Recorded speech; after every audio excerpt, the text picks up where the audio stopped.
Sabha, and B, first, second and seventh reports of 18th Lok Sabha. These may please be considered as read. Thank you. Item number 3, Sri Jayant Chaudhary. Respected sir, with your kind permission, I rise to lay papers on the table of the House mentioned against my name as serial number 3, today's list of business. Pankaj सदरी जी। सभापति महोदय, मैं आज की कार्यसूची में मेरे नाम के सामने मत संख्या 4 पर वर्णित कागज आपकी अनुमति से सभा के पटल पर रखता हूँ। आइटम नंबर 5, सुश्री शोभा करनबल जी। आपका अनुमति उनके सामने उल्लेखित दस्तावेज सदन के पटल पर रखती है। Item number 6, Shri Kirti Vardhan Singh ji. Honorable Chairman, sir, with your permission, I rise to lay on the table of the House the papers pertaining to the Ministry of Environment, Forest and Climate Change as mentioned against my name at serial number 6 in today's list of business.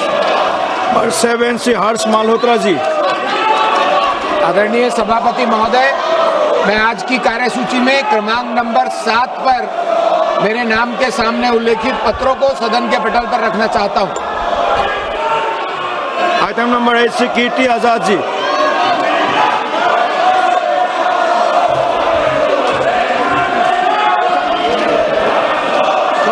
I rise to present a copy each of the 24th, 25th, 26th, 27th report, Hindi and English version of the Standing Committee on Chemicals and Fertilizers, 18th Lok Sabha, as listed against my name in today's list of business. Thank you.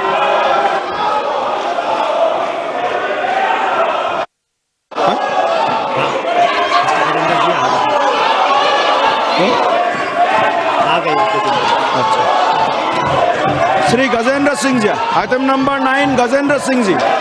Sir, with your permission, I rise to make a statement regarding the action taken on the recommendations contained in the 376th report of the Standing Committee on Transport, Tourism and Culture on demand for grants pertaining to Ministry of Culture. Sir, another statement which I wish to lay, it was last listed against my name at serial number 2. Yes. With your permission, I rise to lay on the table of the House the papers mentioned against my name at serial number 2 in revised today's list of business.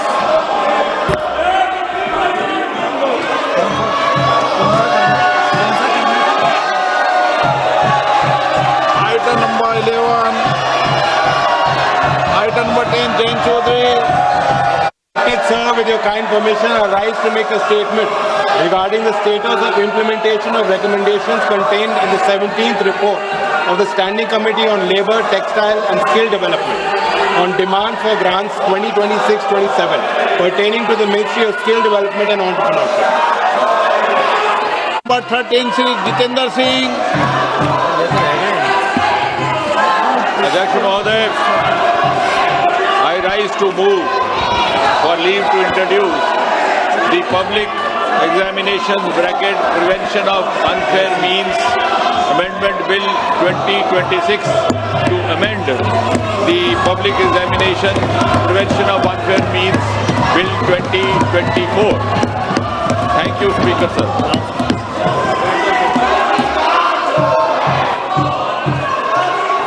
आप इस पर विरोध करना चाहते हैं? इस विषय पर बोलना चाहते हैं? सुगत राय जी, एन.के. प्रेमचंदन जी, मनीष तिवारी जी, मणिकम टेगोर जी, विजय कुमार के काव्या। माननीय सदस्यगण, जो भी माननीय सदस्य इस विधेयक पर बोलना चाहते हैं, प्रश्न है कि विधेयक को पूर्व स्थापित करने की अनुमति प्रदान की जाए। जो सदस्य इसके प्रश्न हाँ गए, जो सदस्य विरोध में ना गए, मेरे विचार में निर्णय हाँ वालों के पक्षवा अनुमति प्रदान की जाती है। माननीय मंत्री जी, अब विधेयक पूरा स्थापित करें। Speaker sir, I introduce the bill.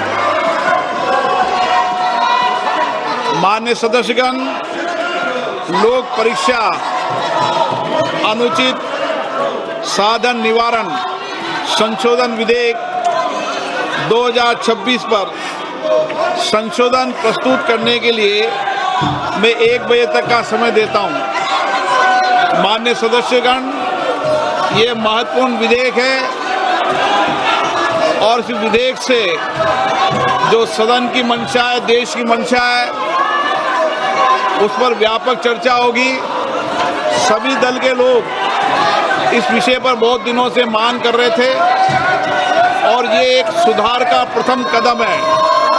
मैं सोचता हूं कि सदन पर इस पर चर्चा हो, सब अपने मत विचार व्यक्त करें ताकि मत और विचार से हम किस तरीके से इस विधेयक के माध्यम से देश के अंदर परीक्षा प्रद लीक को रोकने का एक समुचित कदम उठा सकते हैं।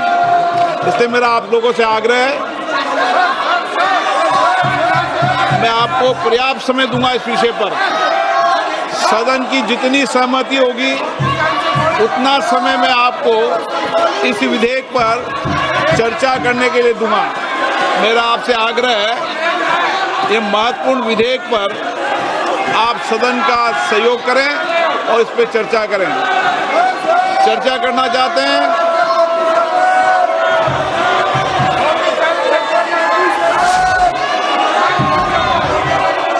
आप बहुत दिनों से मांग कर रहे थे जिन विषयों पर, उसके विषय पर चर्चा है आज। विधेयक है और विधेयक के अलावा भी आप जो जो सुझाव दोगे संसद के अंदर, निश्चित रूप से उन सुझावों पर सरकार अमल लाने का प्रयास करेगी। यही लोकतंत्र है, सबके मत, सबके विचार आए और लोकतंत्र की यही प्रक्रिया में मैं सदन से अपेक्षा करता हूं कि आप नारेबाजी तख्तियों की जगह चर्चा करें, संवाद करें, अपने मत और विचारों को रखें। आप नहीं चर्चा करना चाहते, सदन की कार्रवाई आज 2 बजे तक के लिए स्थगित की जाती है।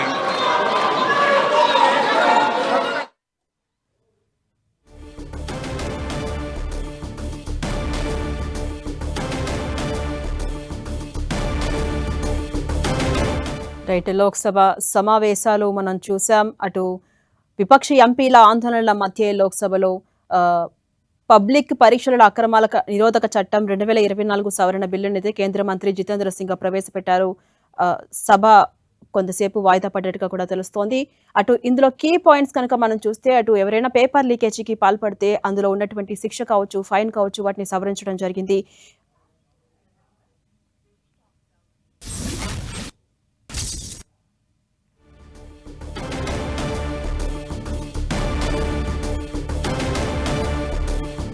లోక్సభ ముందుకు పబ్లిక్ పరీక్షల అక్రమాల నిరోధక చట్టం 2024 సవరణ బిల్లును ప్రవేశపెట్టారు. కేంద్ర మంత్రి జితేంద్ర సింగ్ ప్రవేశపెట్టడం జరిగింది. బిల్లుపై చర్చ కొనసాగుతున్న నేపథ్యంలో అటు విపక్ష ఎంపీలంతా కూడా ఆందోళన చేశారు. పోడియం ముందుకు రావడం, అక్కడ నినాదాలతో కేంద్ర ప్రభుత్వానికి వ్యతిరేకంగా ఆందోళన చేయడం కొంత గందరగోళంగా కనిపిస్తోంది. మొదట కొంత వాయిదా వేసినటువంటి లోక్సభ సమావేశాలు అనంతరం ప్రారంభమైన తర్వాత కూడా సేమ్ సిచ్యువేషన్ కనిపించింది. ఈ గందరగోళం మధ్య లోక్సభలో ఈ బిల్లును అయితే ప్రవేశపెట్టారు. ఇందులో కీ పాయింట్స్ కనుక ఒకసారి మనం చూస్తే, ఎవరైనా పేపర్ లీకేజీకి కనుక పాల్పడితే అందులో వారికి విధించే ఫైన్ కావచ్చు, శిక్ష కావచ్చు, వాటిని సవరించడం జరిగింది. అలాగే పేపర్ లీక్ బాధ్యులైన కంపెనీలపై కూడా కొన్ని నెలలు బ్లాక్ లిస్ట్ లో వేసేలా వారికి శిక్ష అయితే ఖరారు చేయడం జరిగింది, సవరణ చేయడం జరిగింది. ఈ బిల్లు ప్రకారంగా అటు పేపర్ లీకేజీ జరిగిన తేదీ నుంచి కూడా మొత్తం 3 నెలల్లోప తుది తీర్పు వచ్చే విధంగా కీలక సవరణలు అయితే చేశారు.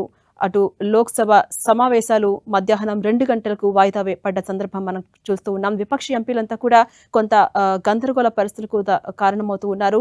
పోడియం దగ్గరికి రావడం, వారు కేంద్ర ప్రభుత్వానికి వ్యతిరేకంగా ఆందోళనలు చేయడం, అటు ఓటు చోరీ, అదేవిధంగా పేపర్ లీక్ చోరీ, విరాళాల చోరీ అంటూ కూడా వాటిపై చర్చించాలంటూ పట్టుబడుతూ విపక్ష ఎంపీలంతా పోడియం ముందుకొచ్చి ఆందోళనలు చేశారు, నినాదాలు చేశారు. ఈ గందరగోళ పరిస్థితుల నేపథ్యంలో లోక్సభ సమావేశాలు వాయిదా పడ్డాయి. ఇక అప్డేట్స్ మా ప్రతినిధి గోపి అందిస్తారు. గోపి, మనం చూస్తున్నాం ఎట్టకేలకు లోక్సభ సమావేశాల్లో పరీక్షల అక్రమాల నిరోధక చట్టం 2024 సవరణ బిల్లునైతే ప్రవేశపెట్టాడు కేంద్ర మంత్రి జితేంద్ర సింగ్ ప్రవేశపెట్టారు. అప్డేట్స్ ఏంటి గోపి? సంధ్య, పబ్లిక్ పరీక్షల అక్రమాల నిరోధ చట్ట సవరణ బిల్లును జితేందర్ సింగ్ సభలో ప్రవేశపెట్టడం జరిగింది. అయితే ఉదయం 11 గంటలకు సభ ప్రారంభం కాగానే విపక్ష పార్టీలంతా కూడా ఇటు ఓట్ చోరీ, అదేవిధంగా చందా చోరీ, ఇప్పుడు పరీక్ష చోరీ అంటూ కూడా ఆందోళన అయితే చేస్తూ ఉన్నారు. పోడియం వద్దకు దూసుకెళ్లే ప్రయత్నం చేయడంతో 12 గంటలకు సభను వాయిదా వేయడం జరిగింది. అయితే సభ 12 గంటలకు ప్రారంభమైన వెంటనే ఈ 2024 పబ్లిక్ ఎగ్జామినేషన్ అక్రమాల నిరోధక చట్ట సవరణ బిల్లును ప్రవేశపెట్టడం జరిగింది. అయితే ఆ బిల్లు పైన చర్చించేందుకు సభ్యులందరికీ కూడా సమయం ఇస్తామంటూ కూడా స్పీకర్ చెప్పినప్పటికీ మిగతా అంశాలపైన ముందు చర్చించాలంటూ కూడా విపక్షాలు అయితే ఆలోచన చేయడం జరిగింది. అయితే మరోసారి స్పీకర్ పోడియం వద్దకు వెళ్లే ప్రయత్నం చేయడంతో సభను 2 గంటలకు వాయిదా వేశారు. అయితే ఈ బిల్లుకు సంబంధించిన ముసాయిదాను ఇప్పటికే కేంద్రం ప్రచురించడం జరిగింది. అందులో అనేక అంశాలను కూడా కేంద్ర ప్రభుత్వం ప్రస్తావించడం జరిగింది. పబ్లిక్ పరీక్షల అక్రమాల నిరోధాన్ని అరికట్టేందుకు ఈ చట్టాన్ని తీసుకొస్తున్నట్టుగా కూడా ప్రధానంగా చెప్పింది. బిల్లు ప్రకారం దేశవ్యాప్తంగా ఏకీకృత చట్టం అమలు కాబోతుంది. మరి అక్రమాలకు పాల్పడి సమాజంపై తీవ్ర ప్రభావం చూపించే వ్యక్తులు, గ్రూపుల విషయంలో అత్యంత కఠినంగా వ్యవహరించే విధంగా ఈ చట్టం ఉండబోతుంది. ఇటీవల ప్రశ్నపత్రాల లీకేజీల కారణంగా ఈ ప్రశ్నపత్రాల జవాబుదారీతనం పైన కూడా ప్రభావం పడడంతో మరి ఈ యొక్క నూతన సవరణలు రాబోతున్నారు. మరి పబ్లిక్ పరీక్షల నిర్వహణ విశ్వసనీయతను మరింత పెంచేందుకు, అదేవిధంగా తప్పులు చేసే వారి విషయంలో కఠిన చర్యలు తీసుకునేందుకు సమయానుకూలంగా దర్యాప్తు కోసం కొన్ని సవరణలు కూడా చేయడం జరిగింది. బిల్లు ప్రకారం స్పెషల్ ఫాస్ట్ ట్రాక్ కోర్టులు కూడా ఏర్పాటు కానున్నాయి. ఛార్జ్ షీట్ దాఖలైన తర్వాత రోజును విచారణ 3 నెలల్లోనే పూర్తి చేసే విధంగా ఈ యొక్క చట్టంలో పొందుపరచడం జరిగింది. స్పెషల్ టాస్క్ ఫోర్స్ ను ఏర్పాటు చేయడానికి కూడా ఇప్పటికే కేంద్రం అధికారాన్ని వినియోగించుకోవడం జరిగింది. 2 నెలల్లో దర్యాప్తు పూర్తి చేసే విధంగా స్పెషల్ టాస్క్ ఫోర్స్ రానున్న రోజుల్లో పనిచేయనుంది. రాష్ట్ర ప్రభుత్వాలు, కేంద్ర పాలిత ప్రాంతాలు స్పెషల్ పబ్లిక్ ప్రాసిక్యూటర్ నియామకానికి కూడా ఈ బిల్లులో అవకాశం కల్పిస్తూ నిర్ణయం తీసుకున్నారు. ఇక టాస్క్ ఫోర్స్ కి సంబంధించిన అంశంలో కూడా కొంత నూతన టాస్క్ ఫోర్స్ ను ఏర్పాటు చేసింది కేంద్ర ప్రభుత్వం. ఎన్టీఏ పరీక్షా వ్యవస్థలో సాంకేతికత, నిర్మాణాత్మక సంస్కరణల కోసం బహుళ రంగ నిపుణులతోటి హై పవర్ టాస్క్ ఫోర్స్ ను కేంద్రం ఏర్పాటు చేసింది. ఇందులో ఆ టెక్నాలజీ నిపుణుడు నందన్ నిలేకన్ ని టాస్క్ ఫోర్స్ నాయకుడిగా నియమించడం జరిగింది. ఇక చైర్మన్ గా మాజీ ఇస్రో చైర్మన్ సోమనాథ్ వ్యవహరించబోతున్నారు. ఇక ఇంటెలిజెన్స్ బ్యూరో మాజీ డైరెక్టర్ తపన్ డేకా, అదేవిధంగా ఐఐటి మద్రాస్ డైరెక్టర్ కామకోటి, మాజీ కేంద్ర విద్యాశాఖ కార్యదర్శి అనితా కర్వాల్, అదేవిధంగా లాజిస్టిక్ పరిపాలన నిపుణుడు అమృత్ లాల్ మీనా ఈ యొక్క టీంలో ఉండబోతున్నారు. మరి టాస్క్ ప్రధానంగా ఈ బాధ్యతలను కొన్నింటిని ఇప్పటికే కేంద్రం వారికి అప్పచెప్పడం జరిగింది. ఎన్టీఏ పరీక్షా వ్యవస్థను పూర్తిగా పునర్వ్యవస్థీకరించడం, పరీక్షల్లో సాంకేతిక భద్రతను బలోపేతం చేయడం, పేపర్ లీకులు, మాల్ ప్రాక్టీస్ అరికట్టేందుకు కొత్త వ్యవస్థలను రూపొందించే దిశగా ఈ యొక్క కమిటీ ఉండబోతుంది. పరీక్షల నిర్వహణ, నిర్ణయాత్మక సంస్కరణలను, అదేవిధంగా డిజిటల్ భద్రత, అభ్యర్థుల ధృవీకరణ, డేటా రక్షణ, ఆధునిక సాంకేతిక పరిష్కారాలను కూడా ఈ యొక్క కమిటీ భవిష్యత్తులో చూడబోతుంది. మరి జాతీయ పరీక్షలు పారదర్శకంగా, విశ్వసనీయంగా రూపొందించేందుకు ఈ యొక్క కమిటీ కార్యాచరణ చేయబోతుంది. అయితే హైపవర్ టాస్క్ ఫోర్స్ ఏర్పాటు ఒకవైపు, మరోవైపు కేంద్రం పార్లమెంట్ లో ఈ సంస్కరణల బిల్లు 2024 పబ్లిక్ పరీక్షల అక్రమాల నిరోధక చట్టానికి సవరణ బిల్లును తీసుకురావడం జరిగింది. మరి సభ 2 గంటలకు వాయిదా తర్వాత మరి దీనిపైన చర్చ జరుగుతుందా లేదా అనేది కూడా మరి చూడాల్సి ఉంది. Right, thank you Gopi.